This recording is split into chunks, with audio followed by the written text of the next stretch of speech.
তুমি আমার সেই শূন্যতা যা সারা দুনিয়া দিয়েও পূরণ হবে না।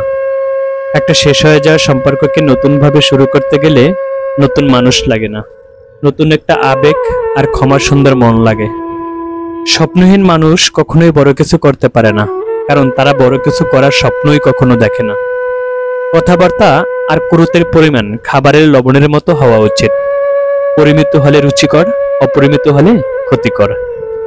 হঠাৎ বড়লোক হয়ে ওঠা মানুষ থেকে সাবধান, কারণ এরা ভুলে যায় এদের আগের অবস্থান। সবথেকে সুন্দর দুটি মুহূর্ত হলো মায়ের কোলে মাথা রেখে শুয়ে থাকা আর বাবার হাত ধরে রাস্তায় চলা। যার অনুভূতি একবার হৃদয় ছুঁয়ে যায় তাকে ভুলে থাকা সত্যি খুব কষ্টকর। জল বললে তৃষ্ণা মেটে না, জল পান করলেই তবে তৃষ্ণা মেটে। তেমনি ভালো উপদেশ শুনলে বা পড়লেই হবে না, সেটাকে অনুকরণ করতে হয়। যারা সবসময় নেই নেই বলে, কান্নাকাটি করে, তাদের কাছে সুখ কখনোই ধরা দেয় না, কারণ জীবনে যা আছে তাই নিয়ে সন্তুষ্ট থাকার নামই সুখ।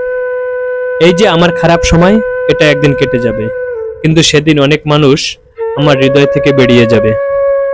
ভয়ের থেকে বড় কোনো ভাইরাস নেই, আর সাহসের থেকে বড় কোনো ভ্যাকসিন নেই। অস্থায়ী জীবনে চিরস্থায়ী শুধুই মানুষের সুন্দর ব্যবহার, যেটা মৃত্যুর পরও সবার স্মৃতিতে থাকবে। যে আগে সালাম দেয় সে অহংকার মুক্ত। মুখে বলি ভালো আছি, কিন্তু বিশ্বাস করুন জীবনে ঝামেলার শেষ নেই। যখন মানুষটা চিরস্থায়ী নয়, সেখানে অভিযোগ, অভিমানগুলো একান্তই হাস্যকর। দুজন বেঈমানকে কখনো ক্ষমা করতে নেই। এক, যে নারী অথবা পুরুষ বিয়ের পরও তার প্রাক্তনের সাথে যোগাযোগ রাখে। দুই, যে একই ভুল বারবার করে। ভালোবাসা তখনই সুন্দর হয় যখন একজনের না বলা কথাগুলো অন্যজন বুঝে নেয়। শত ব্যস্ততার মাঝেও মা বাবার খোঁজখবর রাখা প্রতিটি সন্তানের প্রধান দায়িত্ব। শয়তান কখনো শয়তানের ক্ষতি করে না, করে ভালো মানুষের।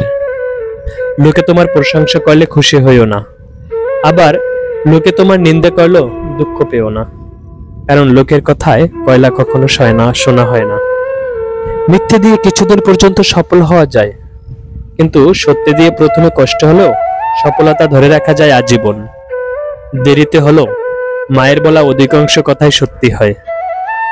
হাসলেও চোখে জল আসে, আবার কান্নাতেও চোখে জল আসে, শুধু তার স্বাদ ভিন্ন ভিন্ন।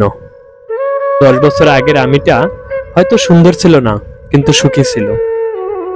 টাকা একদিন ঠিকই হবে, কিন্তু ফিরে পাবো না টাকার অভাবে হারানো জিনিসগুলো। বিশ্বাস করতে বছরের পর বছর লেগে যায়, আর বিশ্বাস ভাঙতে 1 সেকেন্ড যথেষ্ট। জীবনকে উপভোগ করার জন্য আনন্দের প্রয়োজন হয়, আর জীবনকে বোঝার জন্য দুঃখ পেতে হয়। কিছু কিছু সময়ে মন খারাপের জন্য কারণ লাগে না, এমনিতেই কেন জানি মনটা খারাপ হয়ে যায়। শরীর থেকে মেদ, মাথা থেকে জেদ, আর মন থেকে ভেদাভেদ যদি ঝেড়ে ফেলতে পারেন, দেখবেন জীবন কত সুন্দর এবং মধুর হয়ে ওঠে। হারিয়ে না গেলে কেউ গুরুত্ব বুঝে না। কিছু মানুষের সাথে পরিচয় হওয়াটাই ছিল জীবনের সবচেয়ে বড় ভুল। সব থেকে বড় নেশা হলো কারো মায়াতে আবদ্ধ হয়ে পড়া। অভিমান খুব খারাপ জিনিস, যা একটু একটু করে প্রিয় মানুষগুলোকে দূরে ঠেলে দেয়।